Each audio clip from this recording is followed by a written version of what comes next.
2025 जब से शुरू हुआ है, पहले प्रयागराज में दुर्घटना, पहलगाम में हमला और कल जो हुआ भारत देश में, वो पूरे विश्व के लिए, भारतवर्ष के लिए और जिन लोगों ने अपना परिवार खोया अहमदाबाद के उस प्लेन क्रैश में, उन लोगों के लिए और पूरे भारतीयों के लिए बड़े दुख का विषय है।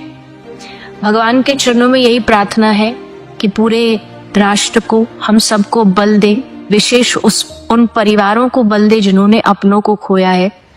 बस इतना ही कह सकते हैं कि सबकी रक्षा करे भगवान, आगे आने वाले वर्ष में कुछ ऐसी दुर्घटना न हो और जितनी भी दिवंगत आत्मा है उनको अपने चरणों में वास दे। अहमदाबाद से लंदन की ओर जाने वाली फ्लाइट जिसमें कई यात्री लेकर विदा हुए, किसी को नहीं मालूम था कि ये प्लेन क्रैश हो जाए और एक एक सनातनियों का, एक एक भारत की भूमि पर रहने वाले एक एक व्यक्ति का हृदय घटना को देखकर सुनकर कछोट गया। इस व्यासपीठ के माध्यम से, करवाड़ी की इस पवित्र भूमि के माध्यम से आप और हम सब भगवान शंकर से, संत ज्ञानेश्वर माउली जी से प्रार्थना करें कि जो भी उस प्लेन घटना में अपने प्राणों को छोड़ दिए हैं, मेरे शिव अपने कैलाश धाम में उनको स्थान देना। अहमदाबाद से लंदन के लिए वो एयर इंडिया फ्लाइट जा रही थी और जो ही वो फ्लाइट उड़ ही रही थी कि अचानक दुर्घटनाग्रस्त हो गई। अब विचार करिए कितनी दुखद घटना हुई। सब सुन करके स्तब्ध हो गए। 242 लोग उसमें विराजमान थे और वो जहां गिरा वहां भी हॉस्टल था, मेडिकल कॉलेज का हॉस्टल था, उसी बिल्डिंग में गिरा। और उसमें ऐसा बताया जा रहा, कुछ डॉक्टर्स भी मरे हैं, कुछ छात्र भी थे। कितनी बड़ी क्षति देश की हुई है। ऐसा दुखद घटना घटी, पर अब जो घट गई घटना, उसमें हम कर ही क्या सकते हैं। जो होना था वो तो हो ही गया। लेकिन महाराज, जिस परिवार ने अपने परिजनों को खोया है, लोग कितने प्रसन्न रहे होंगे ना। 10 मिनट पहले तक किसी को नहीं पता था कि अभी अभी हमारे साथ क्या होने वाला है। कोई सेल्फी खींच रहा, कोई वीडियो बना रहा, कोई घर पे बात कर रहा, कोई अपनी फोटो शेयर कर रहा। सब प्रसन्न थे, सब आनंदित थे, सब मस्ती में थे। किसी को पता नहीं था कि इतनी बड़ी घटना होने वाली है। 10 मिनट पहले तक, 5 मिनट पहले तक किसी को पता नहीं था। अचानक वो फ्लाइट उड़ी और दुर्घटनाग्रस्त हो गई। जितने भी लोग घायल हैं, मैं व्यासपीठ से ठाकुर जी से यही प्रार्थना करती हूँ कि प्रभु उन सबको जल्दी से जल्दी स्वस्थ कर दे, उन सबके सारे कष्ट को हर ले। और जो अपने प्राण त्याग दिए, जो चले गए, जो नहीं बच पाए, उन सबके लिए संवेदना प्रकट करते हैं। श्री भगवान उनकी आत्मा को शांति दे, अपने चरणों में स्थान दे। मैं अपने व्यासपीठ से यही प्रार्थना करती हूँ, उनके परिवार को ऐसे कष्ट को सहने की हिम्मत प्रदान करे, उन्हें इस सत्य को स्वीकारने की हिम्मत प्रदान करे। क्योंकि घटना जो हुई वो बड़ी बड़ी दुखद घटना हुई।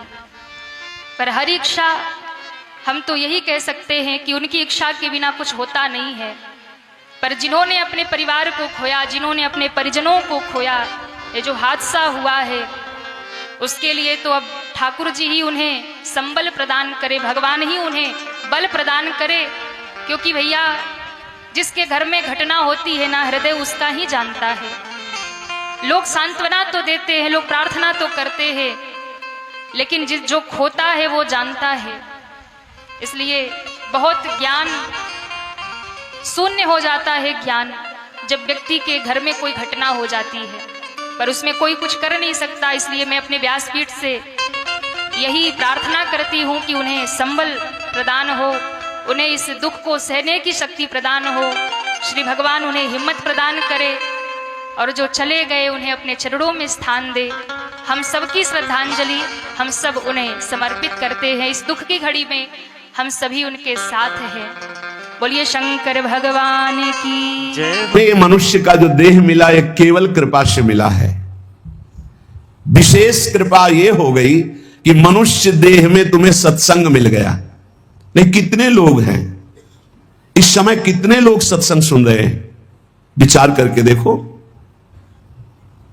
135-40 करोड़ जनसंख्या हमारे भारत की ही है। कितने लोग हैं? 1500 लोग होंगे, 2000 होंगे। कितने लोग सुन रहे हैं? कितना अहोभाग्य है। इस समय हम भगवत चर्चा सुन रहे हैं यमुना जी के पावन पुलिन पे बैठकर। यही यमुना प्रवाहित होती थी। ये पुलिन है जहां पर बैठे हो, यमुना जी की धारा यही बहती थी परिक्रमा मार्ग में। कालीदय में देखो सीढ़ियां बनी हुई, यहीं से यमुना जी, ये कालीदय जो कुंड है ये यमुना जी का ही किनारा है। जहां आप बैठे यमुना की धारा में, अब यमुना जी थोड़ा साइड में हो गई। हमें वृंदावन में प्रिया प्रीतम की महान कृपा भरे सत्संग सुनने को मिल रहा है। ये विशेष कृपा, इस पर भी विशेष कृपा कि हमारी बुद्धि भजन करने के लिए सब कुछ त्यागने के लिए तैयार है। विशिष्ट कृपा, हमारी बुद्धि अब कह रही कि छोड़ो सब कुछ, भजन में लगो, भजन में लगो।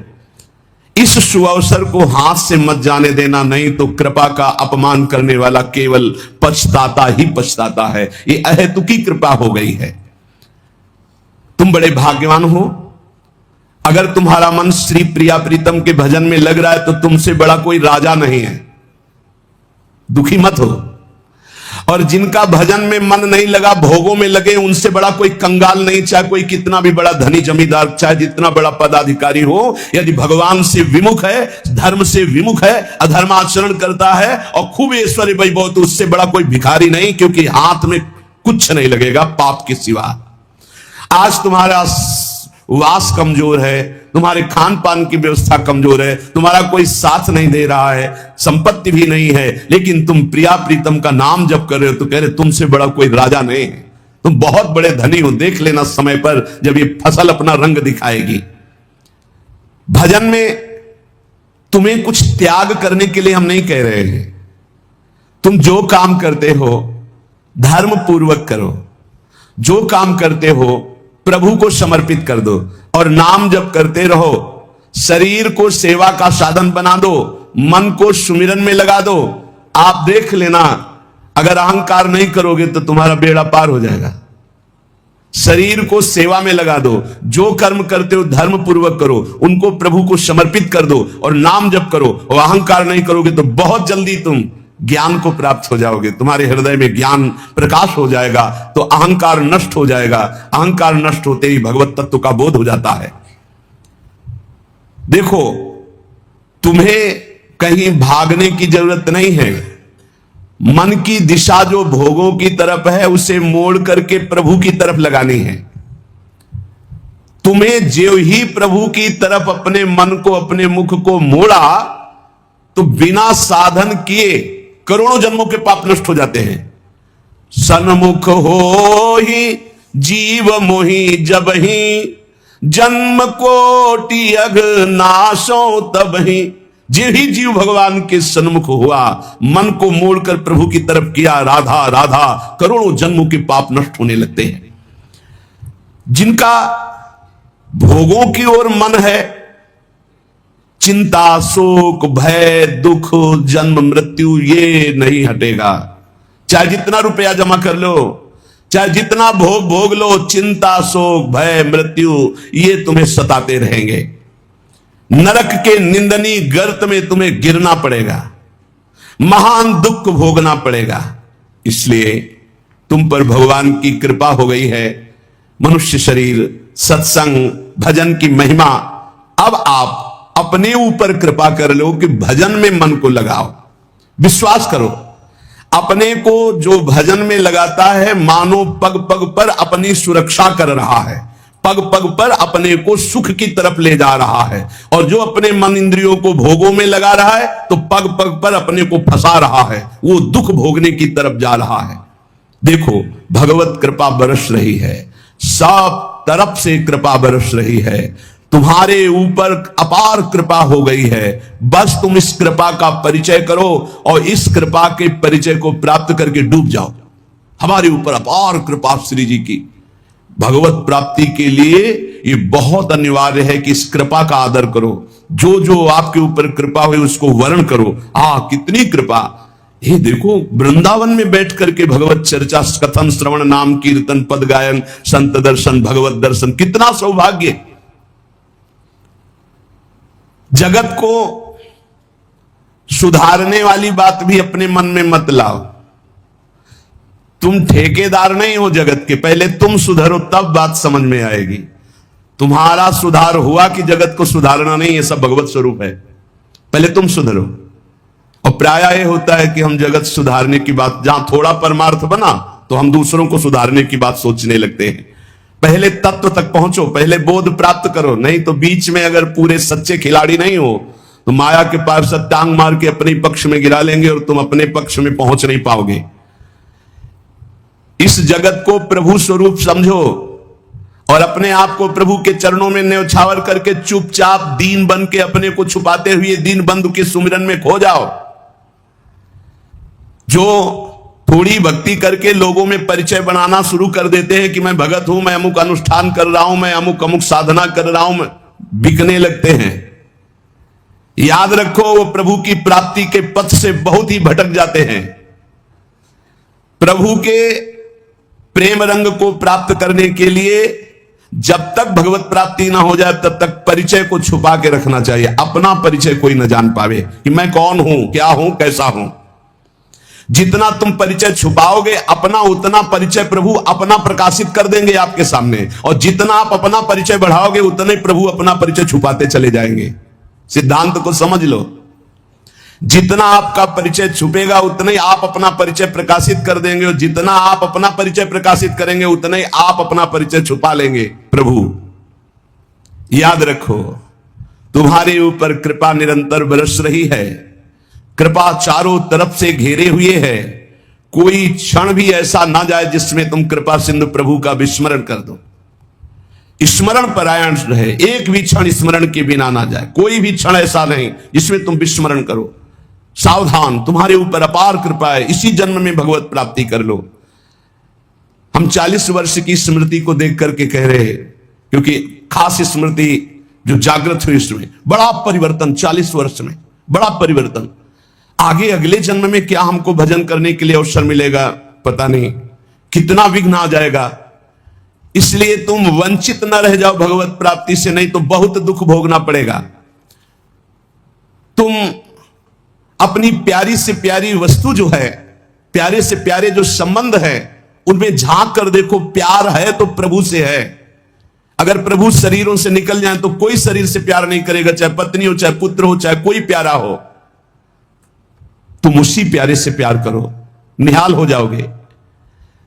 सचमुच विश्वास करो, वो सामने नहीं आ रहा पर वो छुप छुप कर आपको बहुत प्यार कर रहा है। सम्मम प्रिय सम्मम उपजाए। सच्ची सच्ची सच्ची बहुत प्यार करते हैं प्रभु, बहुत प्यार करते हैं प्रियाजू अपने लोगों को। अहेतुकी कृपा। हमारा प्यार देखो क्या है, ईमानदारी से देखो, 100 में 1% प्यार नहीं प्रिया प्रीतम के प्रति, और उनका 100 का 100% हमारे प्रति प्यार है। देख लो कहां हम कौन हैं, कैसे हैं, आज भी कैसे हैं, और उनकी कृपा कहां बैठा ले, क्या कर रही कृपा उनकी। कितना हम कर रहे हैं तो बुरा ही कर रहे हैं, और वो कर रहे हैं तो कृपा ही कृपा कर रहे हैं। हम सोना बिगाड़न को तो सोना संवारन को, तो ही मोई परी होड़। जब ये बात हम देखते हैं तो रोना आता है। कहां उनकी अपार कृपा और कहां हमारी नीचता। वो अज्ञात रूप से आपको बहुत प्यार करते हुए हर समय आपको दुलार कर रहे हैं। वो तुम्हें कभी एक क्षण के लिए भी नहीं छोड़ते। तुम केवल निरंतर स्मरण करो तो तुम्हें दिखाई देगा कि उनका परम अभय कर कमल तुम्हारे सर पर रखा हुआ है।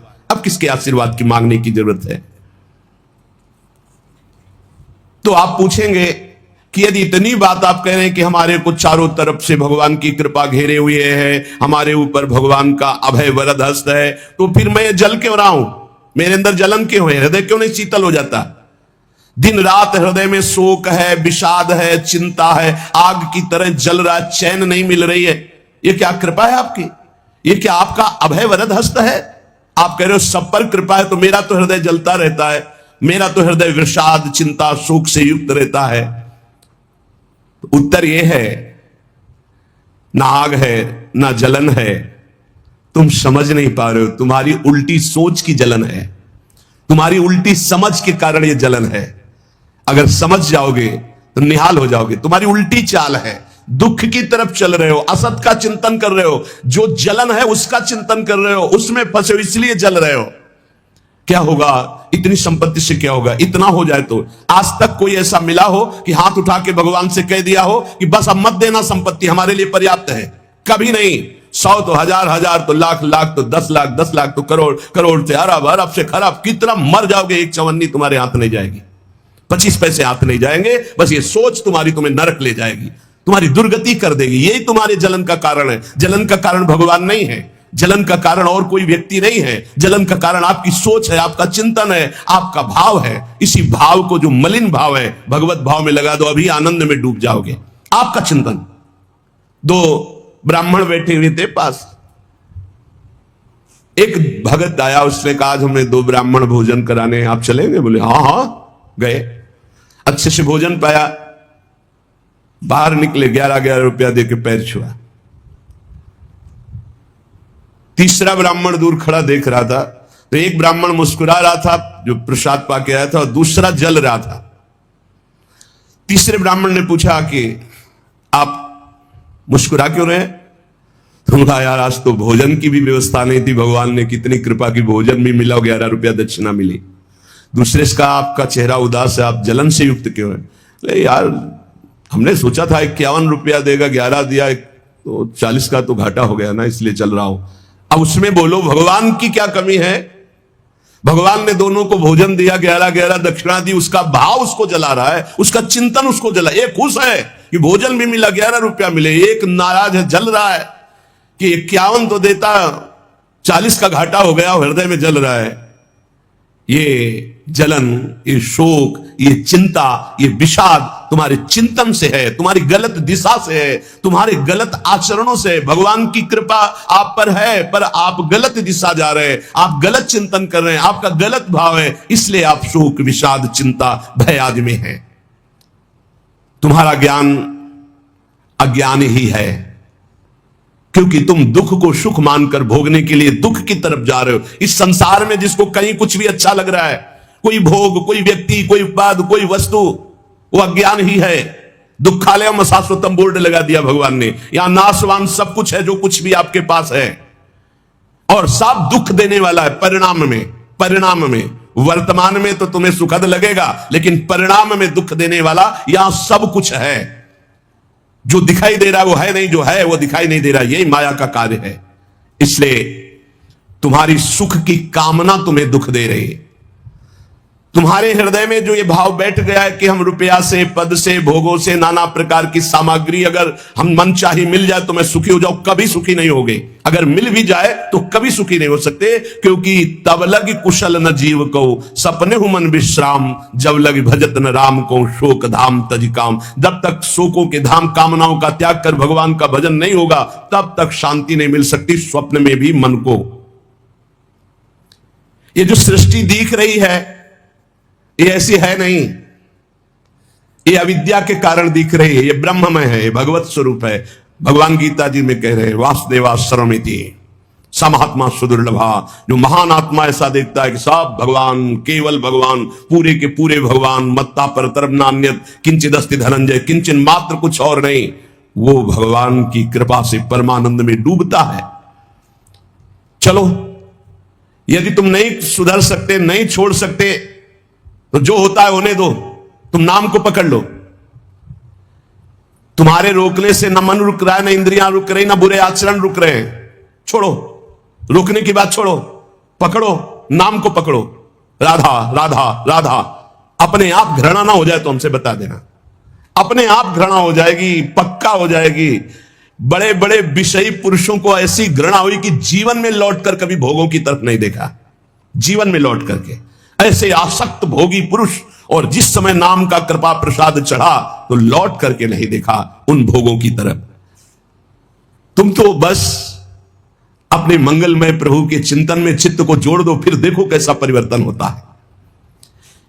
तुम किसी स्थिति की खास कल्पना मत करो, निश्चिंत हो जाओ। तुम नाम के जपने में चित्त को जोड़ दिया तो ऐसे सुख के प्रवाह में पड़ोगे, तुम्हें पता ही नहीं है कि कितना सुख नाम जापक को मिलता है। अगर नाम जप नहीं करोगे तो तुम्हें पता है तुम सुख के लोभ में ऐसे भयानक जगह गिरने जा रहे हो जहां से तुम्हें केवल केवल हरि बचा सकते हैं, दूसरा नहीं। बड़ा सुंदर दिखाई दे रहा है, बड़ा लुभावना सुखद दिखाई दे रहा है, लेकिन भगवान से विमुख होकर जब इसको भोगने जाओगे तो ऐसा फंस जाओगे कि निकलना मुश्किल हो जाएगा। संसार एक ऐसा सुहाना दलदल है जिसमें जानबूझ के जाके फंस जाया जाता है। दलदल का मतलब होता है ऊपर से एकदम सूखी पपड़ी, ऐसा लगता है कि बिल्कुल आप थल में आराम से चले जाइए, कहीं कोई परेशानी नहीं, और जो ही गए तो गले तक गए, एकदम रबड़ी जैसा वो मिट्टी होती, धंसते चले जाओ।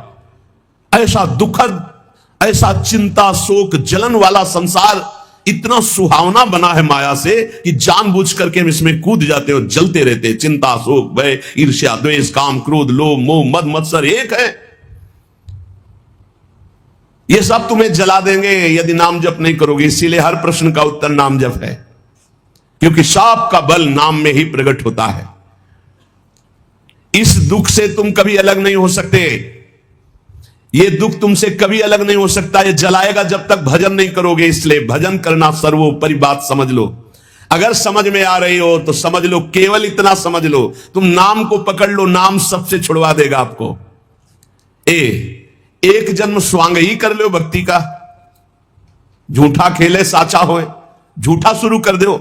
ये हमारा भाव तो नहीं बनता, हमारी भक्ति तो नहीं, पर अब कहा है तो राधा राधा शुरू कर दे। झूठा खेले साचा होए, ये मार्ग ऐसा, झूठे से बोलो राम कृष्ण हरि तो आपका मंगल हो जाएगा। जे ही आप नाम जपना शुरू करते हैं तो खास बात क्या होती है कि आपके जीवन की बागडोर स्वयं श्री कृष्ण ऐसे पकड़ लेते हैं जैसे अर्जुन के रथ की बागडोर पकड़ ली। अब वो आनंद की ही तरफ ले जाएंगे, आपको दिखाई देगा, क्योंकि आपके नेत्र गलत है। जहां दुख है वहां आपको आनंद दिखाई दे रहा है, जहां आनंद है वहां आपको दुख दिखाई दे रहा है। तो अब श्री कृष्ण आपकी यात्रा आनंद की तरफ करेंगे तो हो सकता है आपके नेत्रों में दिखाई दे कि दुख ही दुख है भक्ति में, लेकिन वास्तविक आनंद का मार्ग भगवान के चरणारविंद तक है। अगर इनके चरणों तक नहीं पहुंचे तो आनंद कहीं नहीं। आ ब्रह्म स्तंभ पर्यंतम सर्वम मायामयम जगत। विश्वास करो भगवान सत्य है, विश्वास करो भगवान नित्य है, विश्वास करो भगवान सर्वत्र है। तो भगवान सर्वत्र है, विश्वास करो तो भय किससे? एक क्षण के लिए भी वे तुम्हें नहीं छोड़ते, हर समय तुम्हारे साथ रहते हैं। ये बात कब जानोगे? जब नाम जप करते हुए विश्वास करोगे। भगवान तुम्हें बहुत प्यार करते हैं, वो सर्वशक्तिमान हैं, बस तुम उनकी तरफ मुड़ो, वो इतना देखना चाहते हैं। जो ही मुड़े तो सारी शक्ति लगाकर तुम्हारा कल्याण कर देंगे। और वो अपार शक्तिशाली है, फिर कोई आपको डिगा नहीं सकता, गिरा नहीं सकता। हम पुकारते नहीं हैं उनको। एक बालक विद्यालय की तरफ जा रहा था तो छोटा सकरा मार्ग था, तो एक पहाड़ के टुकड़ा करके गिरा, तो वो निकलने के लिए पूरी ताकत लगा के उठाया, फिर भी नहीं उठा, फिर और ताकत लगाया, नहीं उठा, फिर पूरी ताकत लगाया, नहीं उठा, और निराश होकर बैठ गया। उसका पिता देख रहा था, तेरी अभी पूरी ताकत नहीं लगी, तू मेरा बच्चा है, तेरी पूरी ताकत तो मैं हूं, मुझे पुकार। और आया और उठाकर बाहर फेंक दिया। बस हम में यही कमी है, हम बार बार माया से परास्त होकर हार कर बैठ जाते हैं, लेकिन अपने पिता को नहीं पुकारते। हमारे पिता सम्मम प्री सम्मम उपजाए प्रभु हैं, हमारा पूरा बल प्रभु हैं। अगर हम अपने प्रभु को पुकारें आर्त भाव से तो कोई भी माया का ऐसा रोड़ा नहीं है जो हमारे मार्ग में बाधा पहुंचा सके। विश्वास करो भगवान सत्य संकल्प है, विश्वास करो जब तुम उनसे मिलने का संकल्प करोगे तो तुम्हें कृतार्थ कर देंगे। पर हृदय से तुम मिलना चाहो, तुम उन्हें चाहोगे तो तुम्हारी क्षुद्रता, तुम्हारे पाप, तुम्हारे ताप, तुम्हारी कलुषित जड़ मति मन, ये सब निर्मल हो जाएंगे। यदि तुम उन्हें चाहोगे तो तुम्हारी दरिद्रता नष्ट हो जाएगी। तुम विशाल हृदय वाले परम पवित्र दिव्य चिन्मय मन से उन चिदानंद प्रभु का अनुभव करोगे। अतः तुम केवल उनकी चाह करने के लिए नाम जप करो, तभी ये चाह पैदा होगी, तभी ये चाह टिकेगी। तुम कृतकृत्य हो जाओगे, महान बन जाओगे। ये भिखारीपना छोड़ो कि तुम्हें कोई और सुख दे सकता है, नहीं। ये अनित्य नाशवान संसार में नाशवान भोगों में लगे हुए तुम्हारी मांग पूरी नहीं कर सकते। तुम्हारी मांग अविनाशी परमात्मा से पूर्ण होगी। अनेक जन्म व्यतीत हो गए, अभी तक परमात्मा से नहीं मांगा। बोले नहीं हम तो कई बार मंदिर में मांगे आए हैं, नहीं, ये मांग नहीं सुनी जाती। ये मांग नहीं सुनी जाती। हम तुम्हें बता रहे हैं मांग कहां से होती है। जब नाम जप करते हुए आर्त भाव से प्रभु से कहोगे, प्रभु मुझे पता नहीं क्या सत्य है क्या असत्य है, मेरा मन नाना प्रकार के भोगों को मांगता है, बस ये जीवन आपको समर्पित है, जिसमें हमारा मंगल हो आपका। अब ये मांग सुनी जाएगी। अब इस मांग में विधान बनेगा और आपका एक मार्ग खुलेगा भगवत शरणागति का, और आप दौड़ पड़ेंगे परमानंद के मार्ग में। ये भोगों की मांग मांगने वाले भगवान ज्यादा नहीं देखते।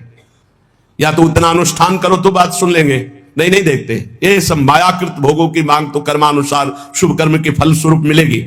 ये बाजार है, ऐसे फ्री मिलने वाली नहीं। करोड़पति बनने के लिए तुम्हें साधना करनी पड़ेगी, तुम्हें अशुभों का नाश करके पुण्य एकत्रित करना पड़ेगा। और भगवान की प्राप्ति के लिए अगर आर्त भाव से भगवान को पुकारो, नाम जप करो, सब मंगल हो जाएगा। और भगवान मिल गए तो ये माया रचित संसार तो उनके एक संकल्प से प्रकट हुआ है। पक्का समझ लो, श्रद्धा करो या ना करो, हमारी बात को खुल के समझ लो। आप समझते हो मंदिर में जाए मांगे बात पूरी हो जाएगी, नहीं होगी, लिख लो। ऐसे खिलवाड़ नहीं है कि हो जाएगी। पत्नी की प्राप्ति करनी थी तो करदम जी ने 10,000 वर्ष तपस्या की, तब पत्नी प्राप्त हुई। आप देखो ना, कोई भी उपाय। जब पुत्र नहीं हो रहा था दशरथ जी के, तो वशिष्ठ जी के यहां जाकर के प्रार्थना की, महाराज पूरी अयोध्या सुनी सुनी लग रही, बिना संतान के आगे चक्रवर्ती सम्राट पर बैठने वाला कोई अधिकारी नहीं दिखाई दे रहा। तब श्रृंगी ऋषि वशिष्ठ बुलावा, श्रृंगी ऋषि को बुलाया, भारी अनुष्ठान किया गया पुत्रेष्टि यज्ञ का, और उसी यज्ञ में श्री भगवान के प्रादुर्भाव होने का संयोग बना। खीर प्रकट हुई और उसे विभाजित किया गया। 4 पुत्र हुए, भगवान श्री राम, लक्ष्मण, शत्रुघ्न, भरत जी। क्या अद्भुत तो अनुष्ठान भगवान ने दिखाया। आप इतिहास पढ़कर देखो, शास्त्र पढ़कर देखो, कामना के लिए तप किया गया है, कामना के लिए उस प्रकार के शुभ अनुष्ठान किए गए। और अगर निष्काम भाव से भगवान की आराधना करो तो योगक्षेमम वहाम्यहम्, मांगना नहीं पड़ेगा, आगे से आगे वो व्यवस्था करते जाएंगे, आगे से आगे व्यवस्था करते जाएंगे। हम तुम्हें कैसे बतावे, पग पग पर उनकी कृपा ऐसे बरसती चली जाती, कैसे कैसे बताए। जहां ऐसा कैसे होगा, ये हमारे सामने प्रश्न आया कि उसका उत्तर उसके पास पहुंच जाता, हो गया, ये हो गया। प्रश्न हुआ कैसे होगा, और वो हो गया। अरे कर तुम अन्यथा कर तुम, हम प्रभु की शरण में हैं, उनके वचन कभी झूठे हो सकते हैं। वो कहते हैं अनन्यश्चिन्तयन्तो माम ये जनाः पर्युपासते तेषां नित्याभियुक्तानां योगक्षेमं वहाम्यहम्, मैं स्वयं वहन करता हूं, अप्राप्ति की प्राप्ति कराता हूं, क्षेम की रक्षा करता हूं। किनको? जो केवल मेरा चिंतन करते हैं। फिर आपको चिंता की बात नहीं, और आप चिंतन नहीं कर रहे, मनमानी भोगाचरणों में उतरे हुए हैं, और आप चले गए मंदिर, भगवान हमारी कामना पूर्ति नहीं होगी, पूर्ति हमारी बात मान लो, उसके लिए अनुष्ठान करना पड़ेगा उस कामना के अनुसार। अच्छा, दूसरे लोग होते हैं, जैसे किसी लेबर से कहा जाए तुम्हें 500 रुपया देंगे, शाम तक ये काम हो जाना चाहिए, बोले जी साहब, ऐसे भगवान से बात करते हैं। लंदन जाने वाली एक फ्लाइट क्रैश हो गई 1:30 बजे। 240-50 के लगभग लोग जल गए, मृत्यु हो गई। पूर्व मुख्यमंत्री भी सवार थे गुजरात के उस फ्लाइट में, और फ्लाइट उड़ी है और आग लग गई उसमें, जाके एक बिल्डिंग से टकराई। जिस बिल्डिंग से टकराई वो खाली थी, निर्माण हो रहा था, कोई रह नहीं रहा था, नहीं वो भी मारे जाते। बड़ा दुखद ये घटना है। कितने निर्दोष परिवार बेचारे, कितनों के बच्चे, कितनों के अपने माता पिता, बहन भाई, पति पत्नी उस एक्सीडेंट में चले गए। इसलिए हम आपसे यही प्रार्थना कहते हैं, ये हादसे हमें ये सिखाते हैं कि हमें अपना काम अच्छे से करना चाहिए। जिस आदमी ने उड़ान भरने के पहले प्लेनों को चेक करने वाले इंजीनियर होते हैं, जब फ्लाइट उड़ती है ना, उसके पहले पूरी उसकी छानबीन होती है, इंजीनियर उसको चेक करते हैं कि कोई गलती तो नहीं है, कोई दिक्कत तो नहीं। उन्होंने शायद ध्यान दिया ना होगा, और वो फ्लाइट 9 घंटे की फ्लाइट होती है, मतलब 9 घंटा लगता है लंदन जाने में। तो लंदन जा रही थी वो, और वो एयरपोर्ट से उड़ी और बस वहीं गिर गई, बाउंड्री के बाहर 1 मिनट के भीतर। वो उड़ ही नहीं पाई, ऊपर गई ही नहीं, क्योंकि उसकी जो ऊपर जाने का इंजन रहा होगा, स्पीड रेस रही होगी, उसमें कोई दिक्कत थी। ये देखने से पता चलता, यदि ठीक से देखा गया होता तो जब लोग अपना काम सही नहीं करते तो उनका परिणाम दूसरे को भोगना पड़ता। इसलिए अपने काम के प्रति ईमानदारी कितनी जरूरी है, क्योंकि आपकी लापरवाही किसी की जान ले सकती है। अब उड़ान से पहले पूरा चेकअप होता है, ठीक से चेक क्यों नहीं किया गया? सवाल तो खड़ा रहेगा ना ये। उस हादसे में सोचिए सारे लोग ही लगभग जिंदा, कितना भयंकर वो दर्दनाक मंजर रहा होगा ना, जब आग लगी उसमें जिंदा जलना कितनी बड़ी सजा है। बड़ा दुखद है ये, डराने वाले हैं ये हादसे। भगवान से हम यही प्रार्थना करेंगे कि उनके उस फ्लाइट में जितने भी यात्री थे सब भगवत धाम जाएं और सब भगवान की कृपा को प्राप्त करें, और उनके परिवार को ये दुख सुन करके सहन करने की शक्ति भगवान उन्हें अवश्य दें। यही भगवान जी से प्रार्थना, क्योंकि ये तकलीफ सही नहीं जाती। जिन्होंने उनमें से अपनों को खोया होगा, बड़ा दुखद और दर्दनाक। गलती ना हो, अपने अपने काम को प्रत्येक व्यक्ति ईमानदारी से करे तो ये हादसे हो ही ना। अब कई बार ट्रेन टकरा जाती है, ट्रेन टकरा गई आपस में। अब ये बताओ ट्रेन टकराई कैसे? जो वहां पर बैठा है सिग्नल देने वाला, यदि वो गलत सिग्नल देगा तब टकराएगी, सही सिग्नल देगा तो टकराने की संभावना है ही नहीं। इतनी बढ़िया व्यवस्थाएं बनी हुई हैं, सबका रूट निर्धारित है। एक व्यक्ति की लापरवाही होती है, वो सिग्नल देना भूल जाता है या सो जाता होगा, भगवान जाने, गलत सिग्नल दे दिया। एक ही ट्रैक पर दो ट्रेन आ गई, आमने सामने टकरा गई। कितना बार ऐसा हुआ और निर्दोष लोग मारे गए। आपकी एक जरा सी गलती कितना बड़ा नुकसान कर सकती है, ये सबक है। इसलिए कहता हूं कि अपना काम बड़ी ईमानदारी से करो, जो काम दिया गया है ईमानदारी से। लापरवाही आप तो कर लेंगे, लेकिन उसका परिणाम वो निर्दोष लोग भोगेंगे जिनका कोई कसूर था ही नहीं।